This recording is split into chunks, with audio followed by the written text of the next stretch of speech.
answered, "I am awake." I love this story because the master turned a noun answer into a process answer.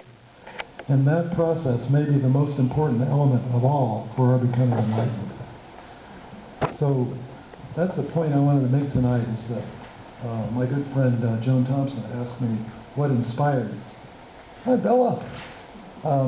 What inspired me in my work, and I was kind of floundering around trying to answer, and then I became aware that, being awake means more than just getting up in the morning and rushing out to a job you don't like, that's for sure. Being awake is a profound kind of thing that is, you never reach perfection with it, and I just feel I'm more awake towards all the experiences in my life than I've ever been.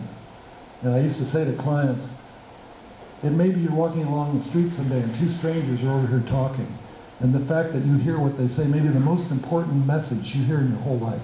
That's how important being awake is. So being awake to things contributes to my making art pretty productively, and I hope well. And for example, this particular piece here has to do, my friend Linda, she likes to ask me, what was the origin of your work? How did it get started? And I enjoyed talking about that. But the origin of this work was something fairly mundane. I was in Walmart, it was around Thanksgiving, and gourds were on sale very cheaply. So I thought, well, won't cost very much, more money for art supplies, and I'll buy these and see what I can do with them. I started fiddling with them, photographing them, dancing with digital, using some filters, then eventually in another one, taking them and painting the background before I photographed it, then getting all excited about that, and I tried to give myself courage, because being an artist is to have courage. Started painting on the boards themselves, and then I ended up photographing that and digitizing it. That became a work, and then I put it up on the wall, and then I got my palette brush and started painting on the pigment prints. So that's one example.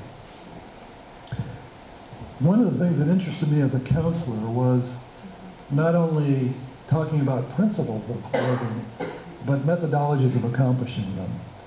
So sometimes we were required with our license to go to workshops, like about $1,000 worth a year, probably more now. And sometimes I get frustrated because the person talking would go on for the first half of the day, say it was a workshop on anger, and they'd talk about their theory of anger and why their theory of anger was valid. And